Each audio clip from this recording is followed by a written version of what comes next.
Welcome to the Driveway Beers podcast with Mike and Alex. Thank you for joining us, and we hope you enjoy the show. Please like, subscribe, comment, and share on any platform that you're listening on. All right, welcome back to another show. We appreciate you coming back as always. Please like, subscribe, comment, and share on any platform you're listening on. Want to thank our sponsors before we get into this. Want to thank Cheers and Spirits in the Arnold Station Plaza at 1460 Ritchie Highway in Arnold, Maryland, 21012. You can catch them on Facebook. You go to facebook.com/Arnold Station Cheers and Spirits. Like I always say about them, you go in there, you're going to get good advice, especially when we talk about the bourbons. Remember our winner from the whiskey challenge, the price challenge, was that Bibb and Tucker that they picked for us. So if you do need any of your adult beverages, especially the wine, they have a great selection of wine in there. They're always more than willing to help you pick out a bottle of wine, especially if you're like me. I don't know anything about wine, but I do like to give it as a gift, especially when I'm going somewhere. I like to at least bring a bottle of wine with me, and I don't want to bring something they're going to throw up afterwards. So I asked them, what's a good bottle of wine?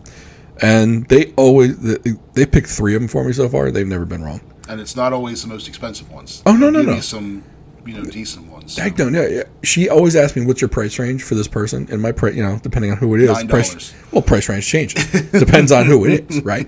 If it's a close relative or friend, I'll go 11. I'll go 20. See, I'll go 20, 25. I'll go for that. But if it's, I'm just going to a random, 9, 10. Or I'll run over, go to Trader Joe's, get that $2 chuck.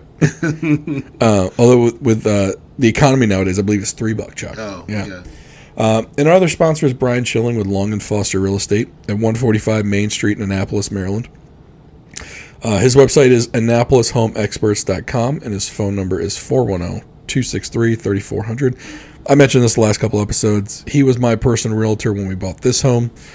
And I'll be honest with you, we when we saw what the last house sold for up here, did you see the price? No. So it was listed at, not that I think my house is worth this, but it was listed at $650. Was it up here or was it down my way? It was on the other like across the street. Yeah, cross street. Yeah. In the neighborhood though. Listed for $650, sold for $683. Ooh. I'm liking it more and more. I mean, at what point is it at what point is the number too high? And then I got to call Brian. And look, that house sold for $683, and what if he comes back and says, "Oh, you'll get $670"? Look, that's a hard number to say no to, because when we bought it, these houses were nowhere near that price. Oh no, I couldn't afford to live in this neighborhood right now. No, I couldn't. That's 100% factual. Yeah. I can't afford any house in our neighborhood that goes up for sale, and we don't get many. We put up, I think, one every 3 months goes up for sale. Yeah, something and they go quick. And one house went without a sign even put up. The last 2, the one went before it got on the market. It went on the market, went off the market same day. Mm-hmm. That 1 week. Yeah. I don't think it was even 7 days. I think it was 5 days. Yeah. So at what point do you give Brian a call and be like, can you sell my house? Of course, his answer is going to be yes. The harder question for him is, can I move somewhere near here? Yeah, and no. And be able to afford it? He's going to be like, no. He goes, you have to move out of state. Yeah. Or across the bridge. Yeah. And I know he does across the bridge work. He'll go over to Ken Island, mm-hmm. or Stevensville or Churchton or whatever. It's nice over there, but then you got to deal with the bridge. Yeah. And for people that live around here, the Route 50 Bay Bridge, not the Bay Bridge and Tunnel down in Virginia, the Bay Bridge outside of Annapolis is a nightmare on Thursdays and Fridays. Oh yeah, it's terrible. And it's funny because there's a Big Lots on Ken Island. It's closer than the one in Glen Burnie. Yeah. But the bridge makes it seem like it's 11 miles away from here. Right. But it might as well be 50. Yeah. Yeah. For real. Yeah. I will say that the traffic has gotten a little bit better because they closed off those on-ramps. Yeah. So now it's better on the surface streets. Yeah. But the 50, it's still it backs up so early. And I'm that guy that jumps in the exit ramp and goes all the way to the end and cuts people off. But you're local. But that's my opinion. That's my stance. I live here, and when your car's full of bikes and stuff, and you're going to Ocean City, I have less sympathy for you because you're the one who's messing my commute home up. Right. You don't have to go through here. I do. Right. So you could go to the Outer Banks and mess their traffic up. Right. But yeah. You decide to come this way and mess mine up. So, It's gotten better on the side roads, though. Because like College Parkway used to get bad. Like last spring, no, not this season. It was the season before. My oldest had baseball practice on Friday night, and trying to get to the park, it was just like it was just miserable. Yeah. And what's a 5-minute drive was taking 15, 20 minutes because every idiot with Apple Maps is like, oh, I see a shortcut, like you and everybody else. So, you're sitting in traffic on 50 or you're sitting in traffic on a side street. Right. So. All right. That was not the topic for the day. No. So, I held out. I didn't say anything before we went just because I wasn't sure how it was going to go. But last December, so we're talking December of 2022, an old friend of my wife's texted us and said, hey, look, we're going to buy these Savannah Banana tickets when they're playing in Trenton, but we have to buy them now, and we're trying to do a group buy. Do you want in? I think it took us about 10 minutes before we said yes. Because we had heard about the Savannah Bananas. If you haven't, go on, I believe it's ESPN Plus or Netflix. It's called Bananaland. It's like a documentary of how the Savannah Bananas kind of became what they are today. And for those of you that don't know, the Savannah Bananas are essentially the globetrotters of baseball. Mm-hmm. And it's a very simplistic way of describing it. They still play baseball, but they changed the rules up a little bit. It's much more fan-friendly. And it's, in my opinion, it was more fun. Yeah, because they do. I was just looking at some of the rules they do. Like, they have they'll call it a walk, they call it a sprint. And the runner can keep going until every infielder has touched the ball. They do some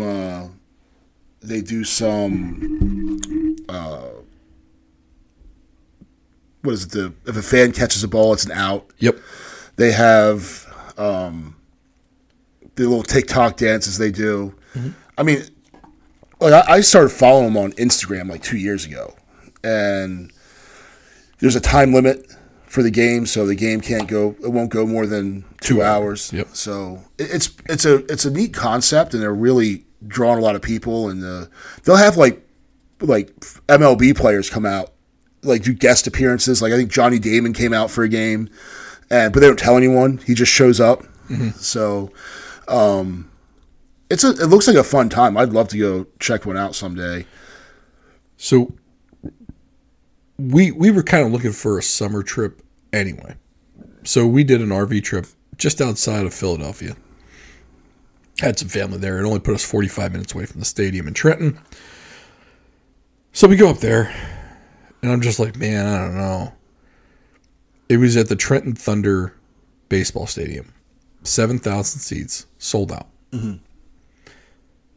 And I'm just thinking, like, and then like the day of or day before, my wife's telling me, yeah, so first pitch I think is at 7:10, and we have to get there by 5 to get in line. I'm like, what? What do you mean get in line? Did you have tickets?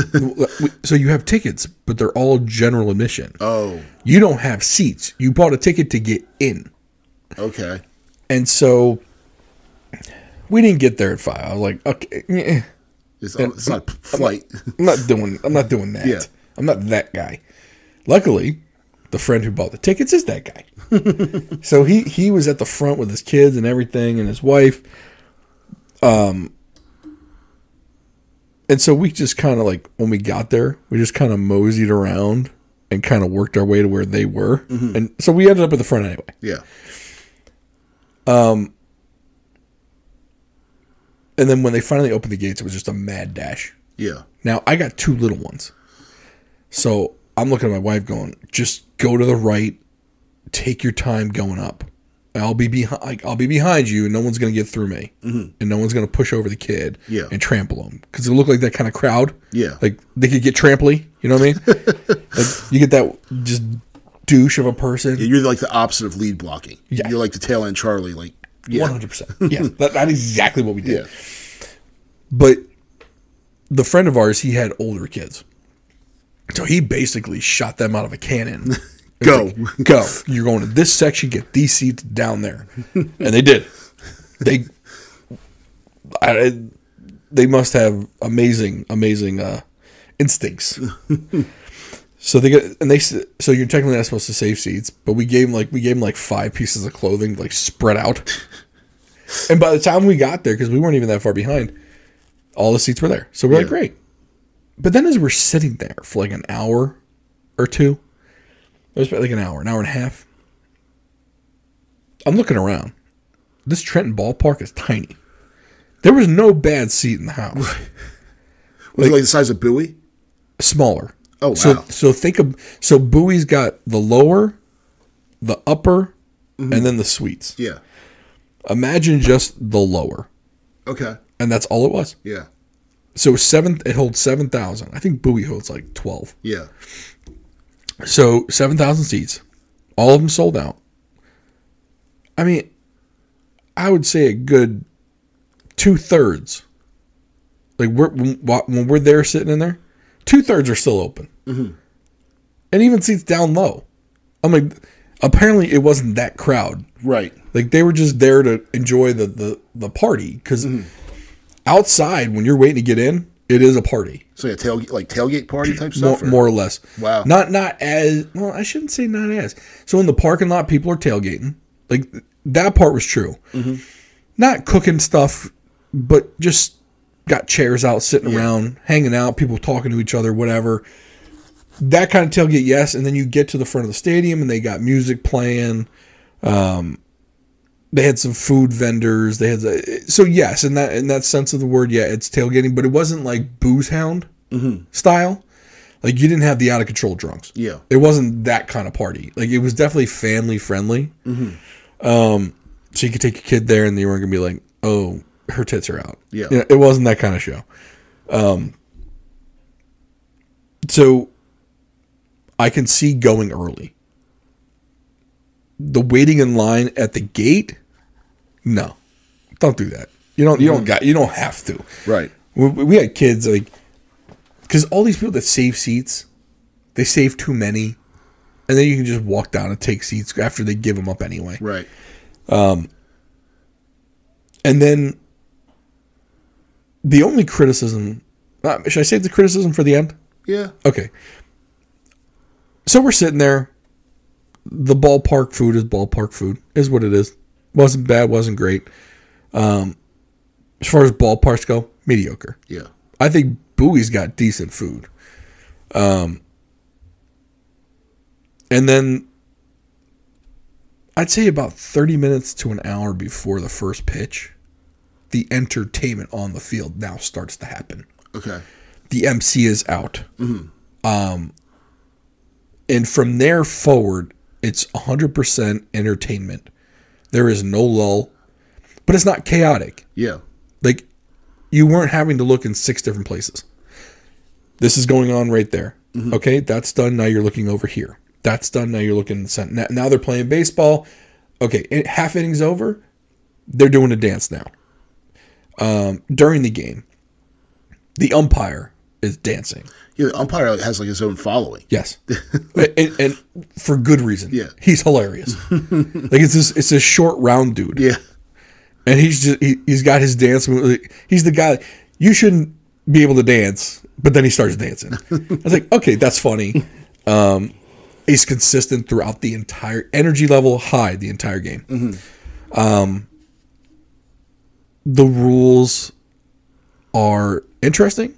I don't know if baseball will ever incorporate them, although they do have. I think they have the larger bases, which MLB now has. The fan catching a foul ball is never going to catch on, but that was fun because the fans are now involved in the actual game. Yeah. Now, oddly enough, no fan caught a foul ball off a Savannah Bananas bat. Okay. So this is, I guess this was part of their Challenger series. So they were playing the Trenton Thunder. Okay. But the Trenton Thunder were in on it. Mm-hmm. So they knew it was an entertainment spectacle. They understood it wasn't this. People aren't here to see baseball. Right. They're here for the entertainment, which includes some baseball. The athletes on the field were amazing. Mm-hmm. Like, baseball players are athletes in general. Don't get me wrong.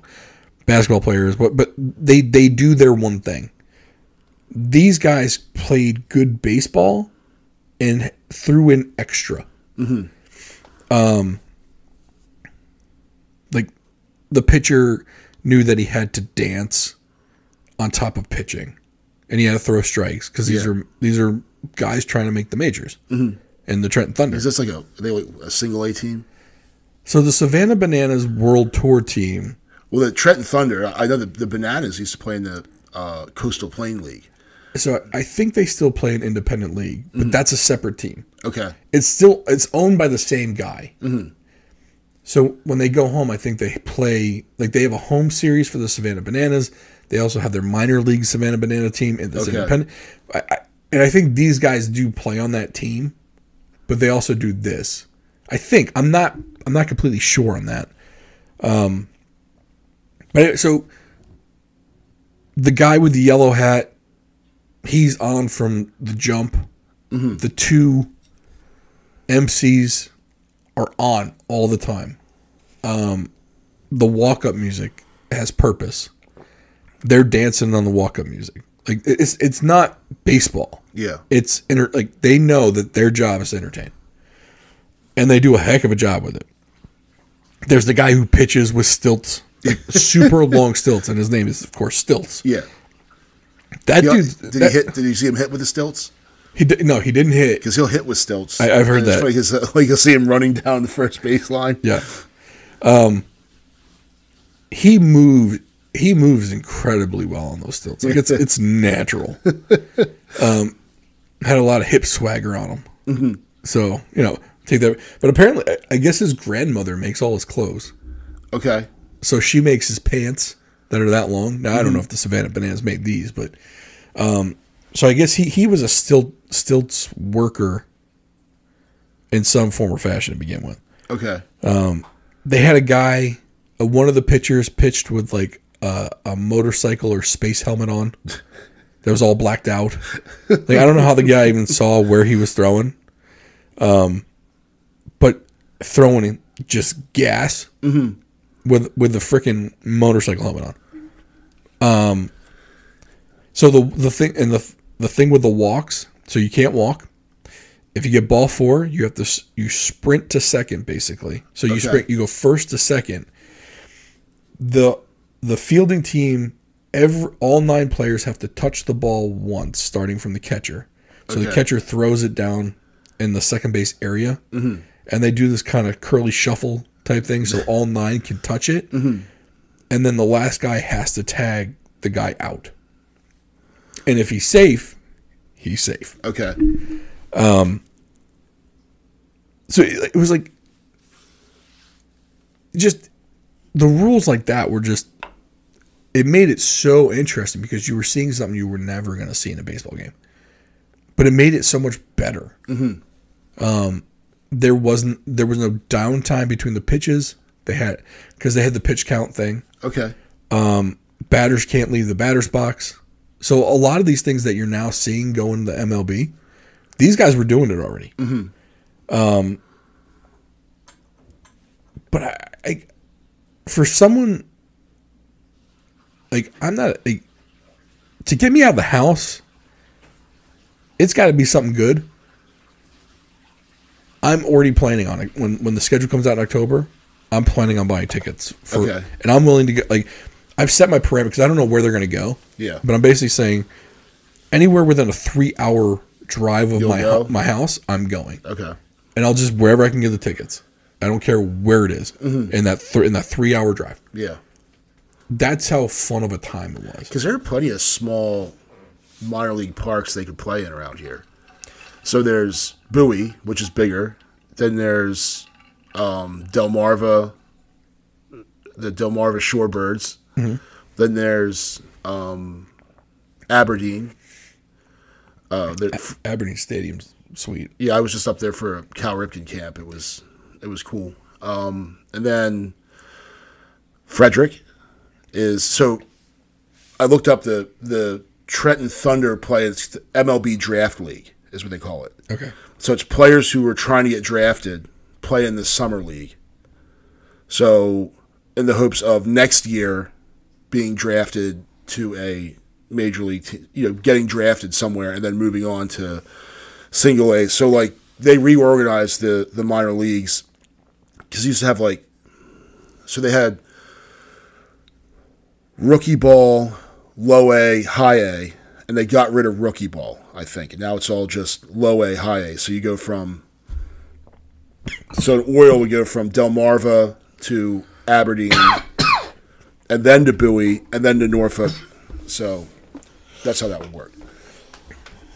Yeah, I think that's how Savannah got taken out of the minor league system. I'm choking on soda, by the way.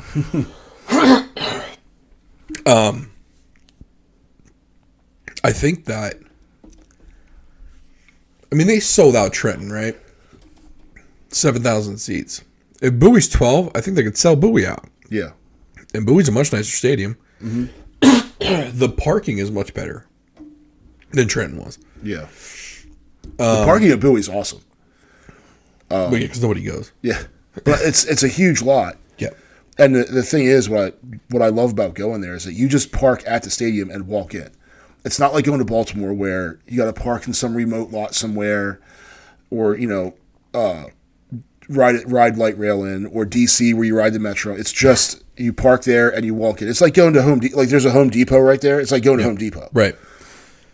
And they have plenty of, if they ever did sell out, they do have the overflow parking there. Yeah. I think that would be a great stadium. Do I think they'd ever go there? I don't know. I don't think they've ever been around here. I know but they went from Trenton to Staten Island. Mm-hmm. So maybe next year they'll come around here. Now, when they play at home, they play this team, the Party Animals. Yes. It's like it's almost, what is it? Who do the Globetrotters always play? The Washington Generals. Yeah. So it's funny. So when I watched the documentary, they don't split it so the Savannah Bananas are better than the Party Animals. Mm-hmm. They split it so the teams are even. Mm-hmm. Because the guy who runs it's like, I don't want the Bananas just to win them all. Yeah. He goes, I don't want it to be predictable. So basically, they just split the teams down the middle. Mm-hmm. And they do like a little fantasy football draft between the two coaches. And they just pick who they want. Yeah. And they also play them on the road sometimes. So let's say they were going to play 3 nights in Trenton. If the Trenton Thunder weren't going to play them any one of those games, the Party Animals would play. Okay. But mostly, yes, they will play them at home. Mm-hmm. I kind of would want to see that just to see what like a full show is. Yeah. With both teams, because now you got 2 teams doing all the antics, and I think that'd just be a crazy time. Because the funny bit, during the game, there's just so many other things going on besides baseball. Like the pitchers that aren't pitching that day, they're coming out in the stands. They're part of the promotion. Like all the players are expected to be part of the show through the entirety of it. I think the owner goes and wears that yellow tuxedo and the yellow top hat and or bowler hat, whatever they call it. And Yep, and he wears that the entire time. The first one of the first base coaches was a contortionist. So he's sitting there, got his leg behind his head.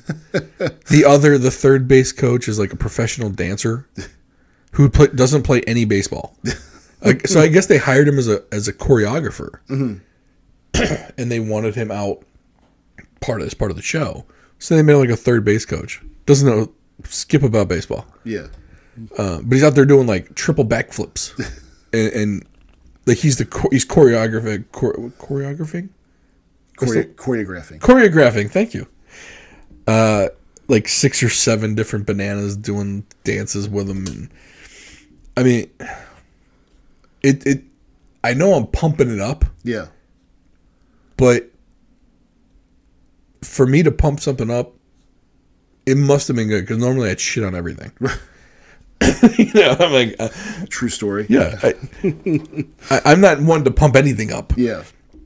The tickets aren't cheap, but I felt like we got our money's worth for that whole evening. Yeah. I still can't believe what they're charging for food. Now, it wasn't them. That was the Trenton ballpark charging us for the food. And I'm just like, because that's a nice little segue into the other game we went to. So we all went to a Bowie game. Yes. And the price, I thought the prices were okay, but they were okay for ballpark prices. Mm-hmm. Anywhere else, a hot dog wouldn't be $8. No, I can feed this whole neighborhood hot dogs for $8. Exactly. And when I go to a ballpark, I generally don't eat a whole lot. Because I know it's expensive. I don't go and drink, like, these guys that go to football games, hockey games, whatever sports, and they just get drunk. Like, no, I'll have a couple. Now, the bucket of beer deal was actually pretty good. Yeah. So we did do that. But it's like, I'm not really going to go and spend a fortune on food. Like, I love hockey, so when I go to a Caps game, I don't drink one single beer. I go, it's been a while since I've been there, but they used to have this deal where it was, you get a large Coke and a large popcorn, and you'd spend some like $20 for it, but it was free refills on both. Mm-hmm. So you just had to take your bag up for your popcorn, and then if your bag was too torn up, they'd give you another one. And I love popcorn, so I would just crush popcorn and drink Coke and watch the game. But I'm the guy for hockey, so usually I think regular season game puck drops at 7:05. Warm-ups are at 6. I'm in the stadium to watch warm-ups. So I'm not the guy that's going and getting blasted before the game and showing up 10 minutes. I went with Lindsay and I went with another couple, and we get there. It's like, okay, let's go. Like, oh no, let's get dinner. Like, the first period starts in 8 minutes. You mean to tell me we're going to eat dinner in 8 minutes? Oh no, we'll just go. You guys can eat. I'm going to go watch a game. Yeah. I'm here to watch a game. I'm not here to hang out and eat dinner with you at the Green Turtle. We could have done that in Annapolis. Right. So that's just kind of how I am with hockey. And I'm going to watch the game. And I'm not a fun fan to hang out with. I sit there and I watch the game. So if you want to learn about hockey, come to me. I'll tell you everything. But if you think it's going to be there and I'm going to be like high-fiving and jumping up, nope. I'm the same way. I'm not going to high-five anything. Yeah. Sorry. I didn't score that goal. No. But I love it when when I was in high school, we went to Montreal for a hockey tournament, and we got tickets to see the Canadiens play at, I think at the time it was Molson Center is what they called it. So the new Montreal Forum. It wasn't the old one. And watching a game with Canadian fans where they're like booing a line change, like they didn't change lines at the right time, or they iced the puck, and they're booing the home team because they iced the puck. Like, these people know hockey. Mm-hmm. At the Caps game, you're next to some idiot that's like, shoot the puck. Like, shut up, dude. You clearly don't know what you're talking about, so you should probably not speak. No, I mean, you watch a game, you go to Detroit, you go to Boston, Toronto, Montreal, you see what real fans are. Mm-hmm. Verizon Center has been sold out for the Caps because they've been good. Oh, yeah. When they were the Capitals and they sucked, I almost want them to be bad again so I can, like, just go in and get my, pay. I mean, even a cheap seat for a Caps game is $70. Yep. Nosebleeds. Yeah. I looked into it. Like, I'm not spending that kind of money. Nope. I'm not spending $350 for my family to go see a hockey game. It's just not going to go sit way up there. Now, granted, there are really no bad seats in that place, but still, to sit that high up, nah, no thanks. I'll watch it on TV. That's the thing. I mean, with a 4K TV, or even a 1080p TV, it doesn't matter. the viewing angles are so much better at home. Yeah. Than up in the nosebleeds. I mean, it's they're pricing the next generation of fans out. Yeah. Or I shouldn't say that, because there are people that can afford it and people that go. Well, you go to DC and it's all like it's all the contractor bros and like the congressional intern bros and the all live in like little apartments in Georgetown and stuff, and you see them there and they're all. I mean, they just have punchable douchebag faces. Okay. And me, as someone that used to go watch them at the old Cap Center in Landover, which was a complete dump, I wish they still played there, because that was more than this hoity-toity downtown with a bunch of contractor bros. I don't want to hang out with them. Right. I would choose to not hang out with them at any chance I got. Yeah. I'd probably rather hang out with prisoners, because at least the stories would be better. They're more personable. Yeah. I shouldn't say more personable, but yeah, you're right. The story, the conversation would be better. Yeah. Than bro, all the time. Like, dude, would you shut up? They all wear the same clothes. They do the same things. They have identical girlfriends. They go to the same bar. Like, they're the same person. It's just cookie cutters of the same guy. Right. When they're not wearing their business clothes, they're wearing salmon-colored shirts with their collars popped. Like, I don't want to hang out with you guys. I hate that that's made a comeback. The pop collar from the 80s. No. Yeah. Unpop the collar, please. Yeah. It's like the shorts that show way too much man thigh. No one wants to see that. What is going on? Like, with the clothes right now? I don't know. Like, I see these grown-ass men showing, like, 3/4 of their thigh. Like, what are you doing? They're like Larry Bird length shorts from the 80s. Yes, 100%. Like, that made a comeback. No. Yeah. Put your thighs away. It shouldn't have. No. Like, and of course, like, the bros are trying to be like the kids, because the kids wear them. I feel like, kid, put your thighs away. Right. And I'm not saying that everyone should be running around in, like, knee-length jorts. No. Because that looks just as bad. Right. But, I mean, just some regular khaki shorts, like, just above the knee. Like, I don't know. Look, guys don't have that many options when it comes to fashion, right? You got shorts of, like, varying length of about 1 to 2 inches difference. You got a little bit more room in the thigh, less room in the thigh, and cargo or not cargo. Yeah. Those are pretty much your shorts options. Jorts, not jorts. Well, jorts are for a different type of guy. Jorts are for the guy who doesn't want circulation through his balls. But apparently, nobody wants circulation through their balls, because now they're wearing these things that are jacked up into their nutsack and showing a lot of man thigh. Yeah. Like, no, put that away. Like, you're like 16-year-old dudes. How do you sit down in that thing? You don't. You literally have a ball that pops out. Yeah. Like, and so you get castrated sitting down. Right. Like, don't the boys need some room to move around? Not theirs. No. They're suffocating them. They're gonna smuggle grapes. That's what they're gonna do. They're smuggling balls across the border. It's like, guys, let some air through it. You know what I mean? It's more comfortable. I get it. Or wear the compression underlayer, but the outer layer let it breathe. Right.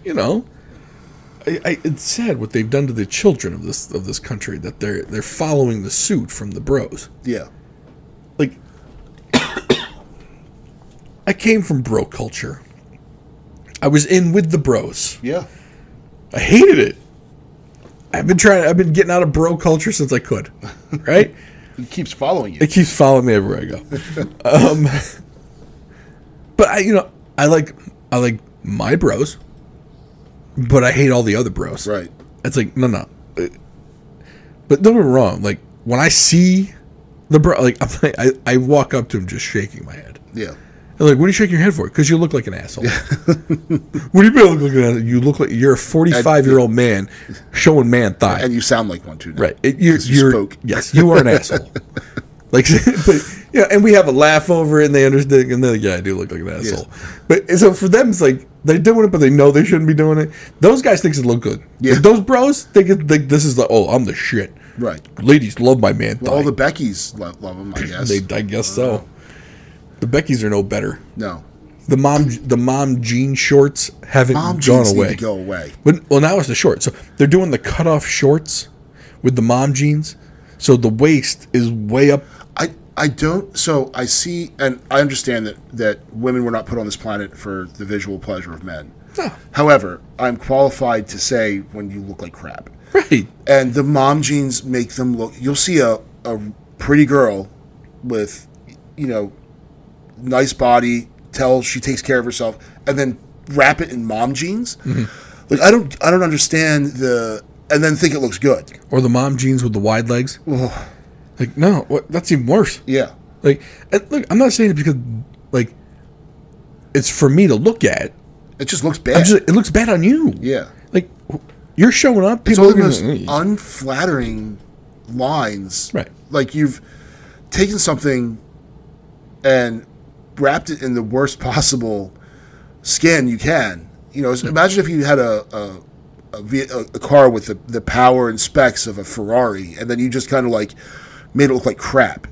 Yeah, I mean, look, as much as we're commenting on the women's stuff, we just commented on the men's. Yeah, we just shit on them too. It's not like I'm trying to go blow the guy with the man thigh. Right. I'm not trying to do things to the women's, but like I still have an opinion of hey, that doesn't look great. No. Like, what are you doing? Just like with the guys, what are you doing? Mm-hmm. It looks like you're smuggling a banana. It's like, are you trying to look like crap? Right. So the guys are wearing girls' clothes and the girls are wearing guys' clothes. Right. But it's not like a, protected class type of deal. It's like you're both into each other, but it's like you got your closets mixed up. Right. At least in lower wear shorts. Right. The weird thing is, like, the girls with the upper, like, they're wearing the mom jeans with the waist jacked up over the belly button or whatever, but then they got like a crop top on, so they're still trying to show midsection, right? But they don't have much midsection left because they got the pants jacked up so high. But then at all other times, they wear leggings and hoodies, right? Which looks better than much better. Their dressed up version with the mom jeans on. It doesn't make any sense. So. All right. Bizarro world. So we're in bizarro world. We're gonna put this out here because I was talking with my wife about this. We were in Kohl's. She went to we were in Kohl's. She I was getting some I needed some stuff when we were on vacation. Apparently she had the makeup counter lady put some. She had her pick out a lipstick for her. She put lipstick on. She comes over. I'm looking. I go, what is that? She goes, lipstick. I go, I know it's lipstick. I go, it doesn't look good. And so we get in the car, and the girl, so I got two girls, and we start talking about makeup.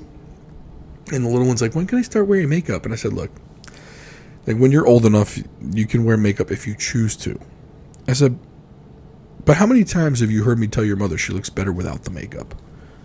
Or she looks great without the makeup? And with the makeup on, in my opinion, and again, this is the guy, and this is going to get to a better point down the road. In my opinion, I think in most guys' opinion, we like the way women look without the makeup. Mm-hmm. Women wear makeup to impress other women. Yeah. Or to do something they think they're fixing a flaw that they see that no one else is seeing. Right. It's not for men. Because if you asked a guy about women wear makeup, it's kind of like the girl, did you see the video of the girl on the airplane? And she's pointing to the back of the airplane going, that motherfucker right there isn't real. Yeah. All right. So she's not wearing makeup in that video. Mm-hmm. And she looks nice. Yeah. Crazy. Oh, she 100% crazy. I mean, who isn't? Then she goes on like Twitter or whatever and does an apology video all made up. Yeah. She looked better on the airplane. She looked better on the airplane. Yeah. In jeans and like just whatever shirt she had on. Yeah. She goes and does a video all done up and with the makeup, with the full face of makeup. It's like, God, it doesn't look good. But they're not doing it for us. Yeah. Which is fine. I'm not saying you should.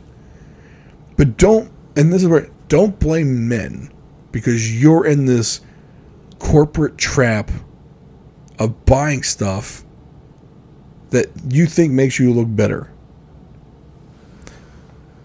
women preying on other women. Yeah. Because women are at the head of these makeup companies now. Right. And they're still doing the same shit. Mm-hmm. They're hiring the youngest of young to put on and promote their makeup to women that are older, and they think they should look like the young girl. Yeah. Not because men like it, it's because that's the competition. Always. Mm-hmm.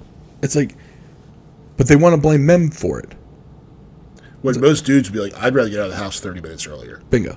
Or just flat out, I'm more attracted to the one without the makeup. Yeah. Like, you put you next to you, I'm more attracted to just you, not made up you. Yeah. So don't say you're doing it for us. Mm-hmm. Don't blame us. Yeah. Blame your kind. Yeah. Because I think my wife looks the best. No makeup, hair up in a bun, like leggings and a hoodie. Like she's comfortable. You know, she looks comfortable. She is comfortable. Like, rather than like, oh, I got to put this makeup on and wear this dress I hate that doesn't fit right. And now these shoes I hate. Like, we go to weddings and I grab a pair of her flip-flops and I put them in my suit jacket. Yep. 100% of the time, that's what she's going to end up wearing. Yeah. But she's like, oh, I won't need them. I'll be fine. Mm-hmm. I'll be fine. No. I'm just going to bring them. Okay. All right. So I just put them in the thing, and then, oh, my feet are killing me, and I just pull out the flip-flops. Right. Here you go. And I'm the greatest thing in the world. Absolutely. You should have just worn them to begin with. Especially because, like, sometimes the dress covers them. Mm-hmm. And we all know you're short. We know you're 5'3", 5'2". Right. Like, you're not fooling anyone. Right. So, height's never been an attractive point on a woman anyway. Not saying that tall girls aren't attractive, but I'm just saying, like, no, it's not like girls do with guys. He's got to be at least 6 foot. right. Yeah, no, I don't know too many guys who are like, man, I really hope that girl's taller than me. Yeah, not one dude. Like, oh, you know what? Well, even my wife's like, I could never date anyone that was shorter than me. I'm like, you'd be hard pressed to find someone shorter than you. Like, who are you finding? So, but back to baseball. Yeah, that was our off the rails cultural rant, if you will. We went to the minor league game over at Bowie. We tried something. And our group of friends from the neighborhood, we go every year. I think we've been doing it 5, 6, 7 years, whatever. Ever since the kids were babies. Yeah. Well, maybe not since they were babies. I think once the older ones got to like 6. That's when we started, because then they let them run the bases. Yeah. There. So it's been about 5 years, because they're 11 now. We always sat in the lower level, like wherever the cheap seats were. I think they were at $12. Yeah. Whatever. See, I'd sit in the bleacher seats because there's more room. Yeah. Yeah. Or I'd buy the ticket down there and then end up sitting in the bleachers because there's more room. Right. And so I remember what kind of manifested out of this. So last year it was hotter than hell. Mm-hmm. Like I thought I was gonna melt. Like this body's not made for heat, right? I'm made for winter. I am what I am. And so I was like, look, man, talk to the guy who kind of organizes it all. I was like, let's do a box next year. I was like, it can't be that much more expensive. It's a minor league ballpark. Yeah. So he comes back, tells us all it's like, I think it was $5 more per ticket. Mm-hmm. And I was like, I'm sold. Let's do it. And everyone else is like, yep, let's do it. Cool. 3 weeks out, we get the catering menu. At least the one that was sent to us. Yeah. $140 for pizza. That's $50 for the pizza. $140 for chicken fingers. Sorry, that's what, $140 for chicken fingers. Yeah. And it didn't say how many. Yeah. I'm like, what is that, 6? But a $40 pizza. I was like, is that one? Yeah. Or is that 4 pizzas? At $10, I can be on board with 10. All right, $20 a pizza maybe because ballpark prices. Yeah. Maybe 2 pizzas for 40. And that was for 1. Mm-hmm. I'm like, is this pizza made of gold? They essentially just took the per slice piece and multiplied it by 8. Right. I'm pretty sure that's the. Yeah. I think that's what happened. But we kind of got shell shocked like a couple weeks ahead of time. Yeah. Luckily, we show up. Impressive place. Not as luxurious as like a pro park with the carpet and whatnot. Yeah. This is like easy to clean. It had the the vinyl tiles. Yeah, the laminate floor. Yeah. And the cheap roller chairs around the table. There's 3 IKEA couches over in the corner. Huge TV, a little bar type thing with nothing in it. And then it had the outside part with the seats. Mm-hmm. And it had the bar seats where you could look out of the glass and you could eat while you're watching. I had only been in one box in my entire life, and it wasn't for a sports game. It was for P.T. Barnum's Circus. Okay. And it was at the old Cap Center. And it was amazing. Mm-hmm. It was 2 levels. They had the seats inside, the outside, bathrooms inside the suite. It was amazing. Amazing. This wasn't that, but it was much less expensive. And I got the amenities that I wanted out of it, which was air conditioning, a bathroom that wasn't available to the masses. Yep. So if I had to go squat for a minute, I could go squat for a minute. Yeah, I had some time. Yeah. The restaurant was right next door, so we didn't have to go downstairs if we didn't want to. I did for the dessert portion of the evening. We had a waitress. She would bring us we could order, bring us the food. The menus that we got when we were there, much more reasonable. Yes. It was like, I mean, the prices on the menu were like kind of like airport restaurant prices. Yeah. It wasn't insane. It was more than you'd spend on the street, but it wasn't astronomical. The kids got some food. I didn't eat anything. I just drank beer. But I spent most of the game outside because the other cool part was every left-handed hitter, all their fouls over the back were coming right into our box. Yeah, there were missiles. Yeah. Like, you had to have your head on a swivel. Yeah. I think there were like 6. Like, I thought her head was going to be I thought she was good. I thought she was done. Oh. That ball was coming in hot. And so she was sitting. So there were 2 rows of seats next to us. The ball missiled right past her ear and hit the seat back behind her. Like, that close. Yeah. Like, your head almost exploded, lady. Yeah. From then on, I had a glove on for lefties. You needed it. And so I caught my first foul ball, so that was cool. Yeah. But two came into our box and were caught by us. So that was fun. But yeah, I recommend it. Like it's ball on a budget, and the game was good. You know, the Bay Sox. I mean, they lost, but they have some decent prospects there. So I think I had a better time just because I don't know what the word is. I didn't feel like I was tied to my seat. Mm-hmm. I could move around. Yeah. And I get it. You're in a ballpark. I could move around the lower concourse. Whatever. But I was still within our area. Yeah, and the kids were contained. Right, until they weren't. Yeah. But for the most part, they were contained in that little area there. Mm-hmm. So... for the kids that didn't want to watch baseball, they had a room they could kind of play in. Yeah. They were drawing on the whiteboard and they were playing games and there was something for them to do. Now my oldest he just wanted to sit there and watch baseball. Mine did too. Yeah. Oddly enough, she sat in the front left corner. I didn't even see her there half the time. Yeah, and it's nice and even last year when we went,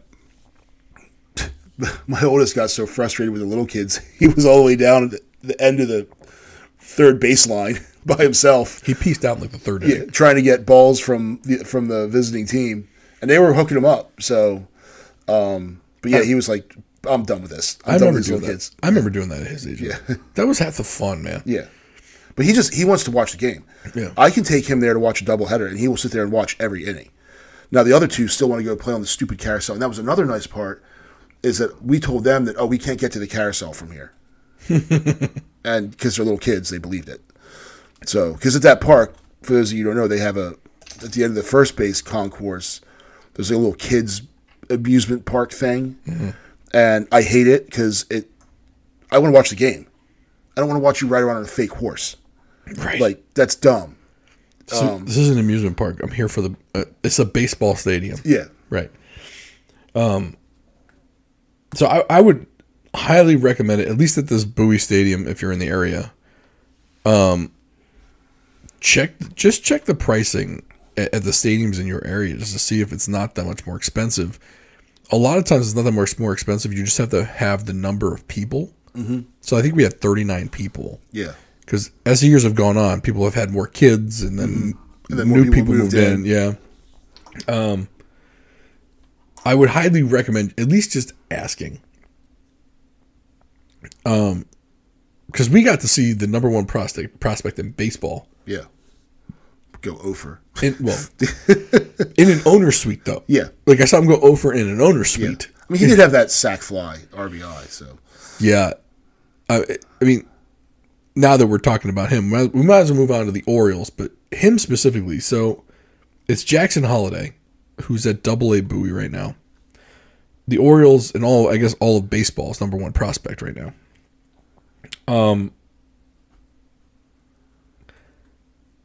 I saw, look, for my scouting professional mind, I saw some red flags out of the kid. And I'm going to be dead wrong. I'm going to say it now. Mm-hmm. He's probably going to go on and be amazing. There's something odd with his right leg. It doesn't look right.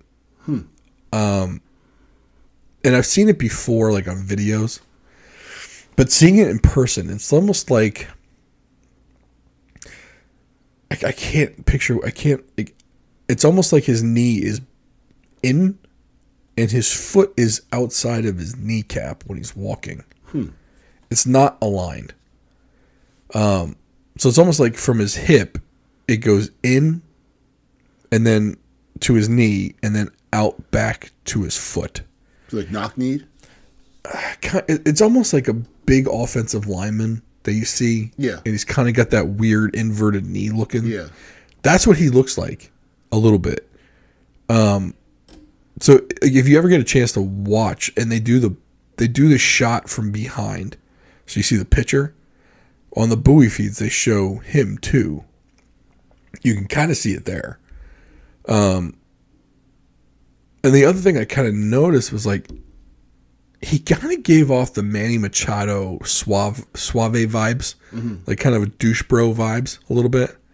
And we all, like, maybe I'm jaded a little bit because of what happened with Manny, and he ended up being a dick, and that's what ended up pretty much guaranteeing him a path out of Baltimore. Yeah. Thought he was too good for Baltimore or whatever. Like that's the impression he gave off. Whether it was true or not, I don't know. But Jackson Holliday kind of gives off that vibe when he's walking around. I mean, he's 18 years old. I mean, he was playing high school baseball in May. Yeah, but I mean, he's 19 years old. Yeah. He doesn't show a lot of humbleness out there on the field, at least with other teammates, it seemed.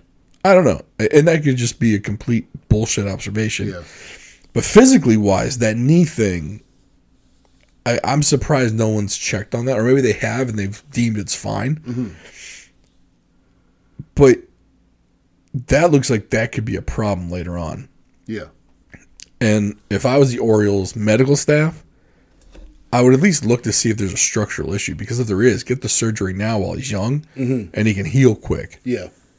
And maybe, what is it? If it keeps about a year, so be it.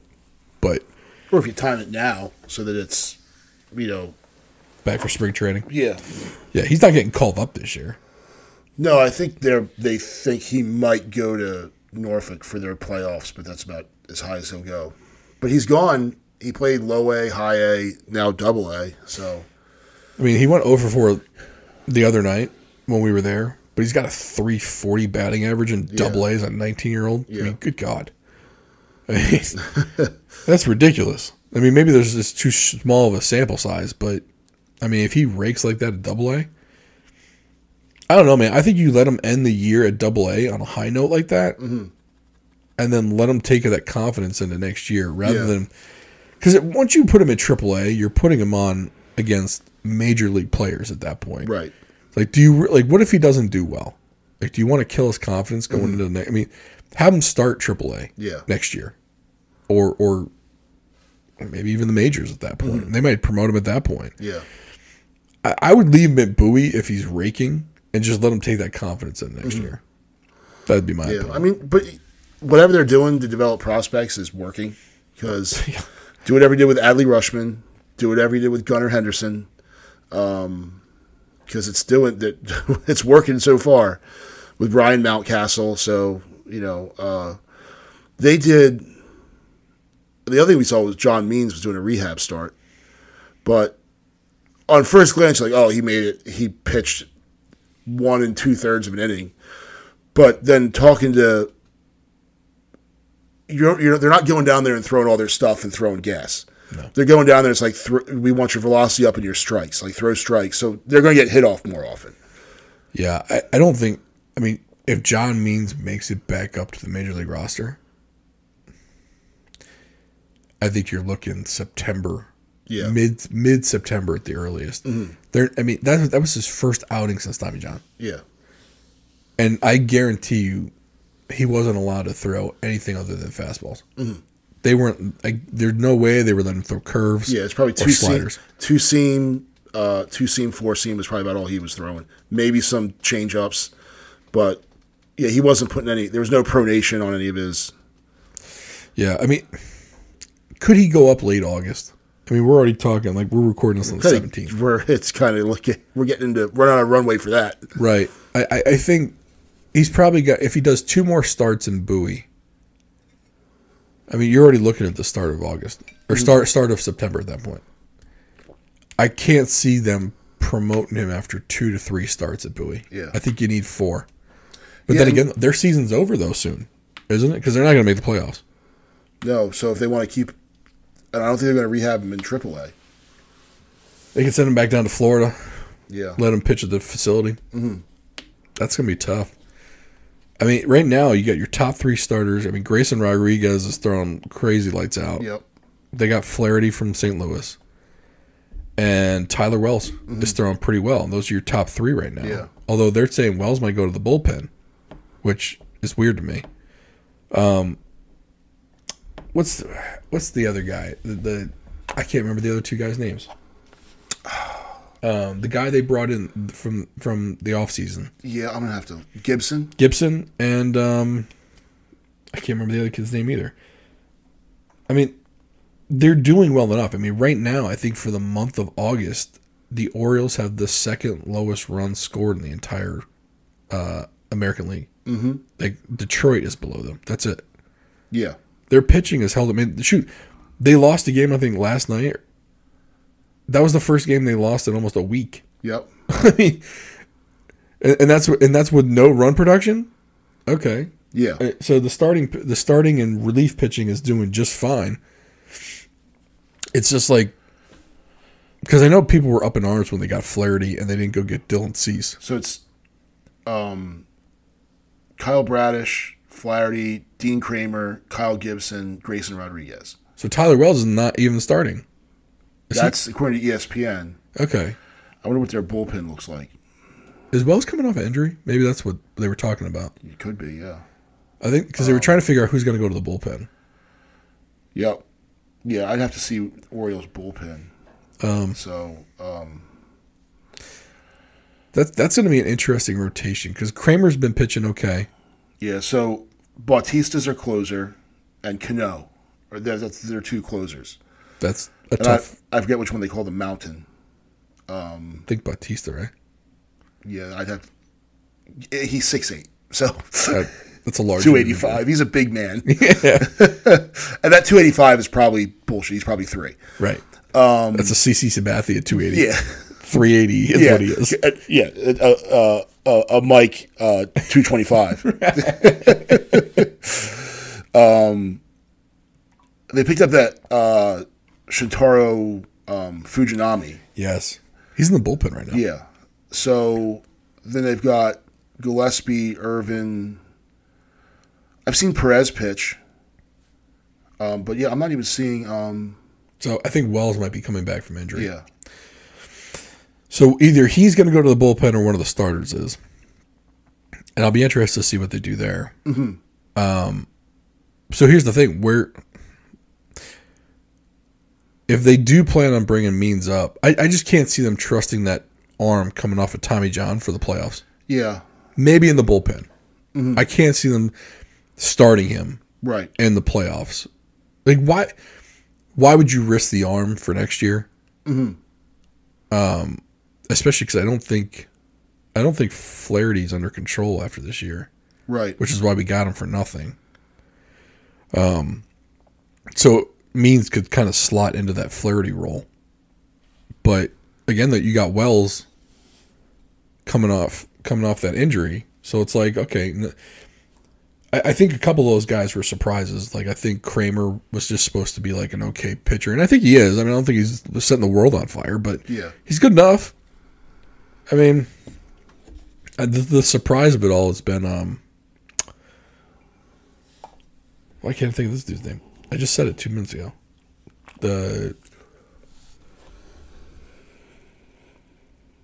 Not Gonzalez. Rodriguez? Yes, thank you. Yeah. So they sent him down to AAA. When? Early in the season. Oh yeah, but these and I last asked 3-4 starts. One of my good friends is a big baseball guy, and I was like, "What? He came back. He's doing really." He's like, "Yeah, because pitchers are head cases. Yeah. So they start especially when they're young. They start goofing up in the majors, and they start trying to do all kinds of crazy stuff. Send them back to the minors, reestablish their fastball and their good stuff, realize they can strike people out, and then bring them back up. Yeah. So it wasn't like punishment or you're terrible. It was like, go down there, get your head right, and then come back. Yeah, I mean, he was the number one pitching prospect in all of baseball for a while. Yeah. So it's good that he kind of got his head around what he needed to. They still have the best record in the American League. That's going to be an interesting run because there's really no, other than, what's that older guy's name? Todd Frazier. It's not Todd Frazier. He's the utility guy. I think it is Frazier. Is it Todd Frazier? Maybe I got it right. Yeah. Other than him, there's really no veteran presence on that team. Or is it, let's see, Adam Frazier. Adam Frazier. So he's 31. He's one of the oldest guys on the team. And then the next oldest is Ryan O'Hearn at 30. And then Urias at 20. Ramon Urias at 29. That's your infielders. But then other than that, Gunnar Henderson's 22. Mateo's at 28. And then your outfielders, Aaron Hicks is the oldest at 33. And then, 28. So he was brought in midseason, though. Yeah. Off of waivers, no less. No, I've always liked Cedric Mullins. And Cedric Mullins came up as a prospect when I think Buck may have still been there. Maybe. When they were getting ready to blow the team up, and they brought him up, and I was like, I like this guy. And he's been a complete stud in the outfield. So, and he can hit. Yeah. Hey, he's at least got 4 of the 5 tools. Yeah.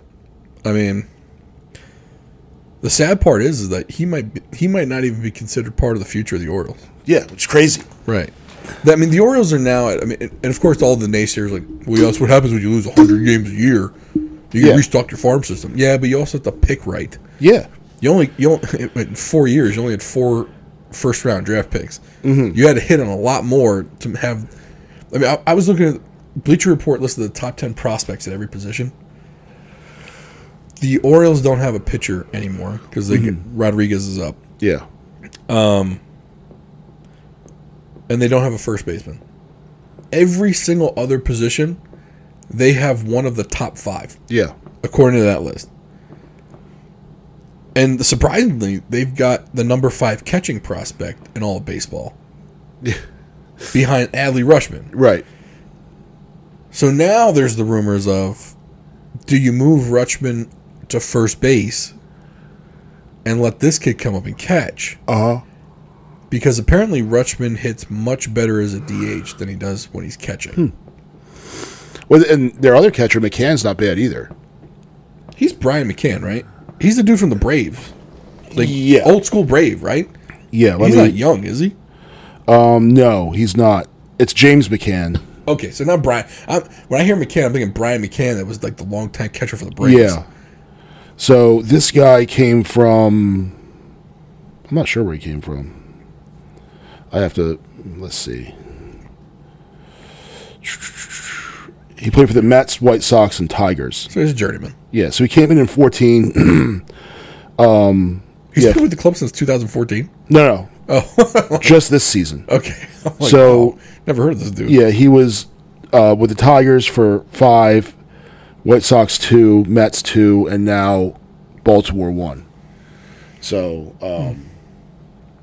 yeah, but when I see it, like, he's a good, like, as far as, like, he's, the thing with, you have to carry 2 catchers. So, like, I keep telling my kid, who's a left-handed hitter, I'm like, dude, you should try catching. And he's like, well, I don't like catching. I'm like, you should try it. But when I explained to him, a left-handed catcher is kind of you need to have left-handed bats, and you have to carry 2 catchers. So if you can catch and you're a left-handed hitter, you're a little bit more, and I'm not talking about him going to the pros, but maybe when it gets like, maybe you'll make your JV high school team. Right. You're adding value to yourself. Yeah. But he's also afraid to do it. So, but Tom Brady was left-hitting catcher. Right. So actually, oddly enough, so was I. Oh yeah. When I caught, I always hit lefty. I could catch righty or lefty though. Mm-hmm. So initially, I threw lefty all the time until I got about 13, 14, probably 13, and so when I would play first base, I'd play it lefty. Mm-hmm. I played third base, I play it righty. But I could only hit right-handed, or left-handed. Yeah. I couldn't hit right. I looked like a complete fool trying to swing right-handed. But left-handed, I hit fine. Mm-hmm. But I would always use the hand that the position called for. And just kind of, I wouldn't say I learned how to throw both ways. It just kind of happened. Yeah.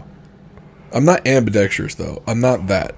Just because it was like if I needed to be able to catch the ball better, I would do it left-handed. Okay. Because I could scoop and defend better with the glove in my right hand. Mm-hmm.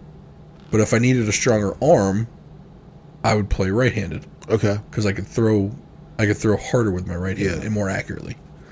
So it was out of necessity at that point. Right. But I was not ambidextrous. I couldn't do equal things with both hands.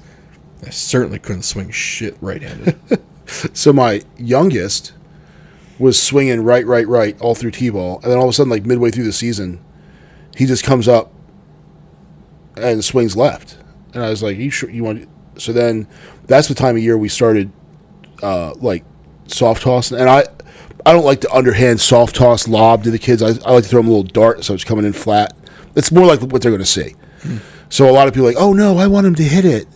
No, I want him to do it right. Right. So if I throw 5 darts at him and he just hits off the tee. If I give him these stupid lobs, then he's just going to learn how to hit the dumb lob. So he gets up and one of the guys that was helping me coach throws the first one, and he hits a bomb over the second baseman. I was like, yep, keep swinging, keep hitting left. Yeah, you're a lefty now. That's like my youngest daughter did that.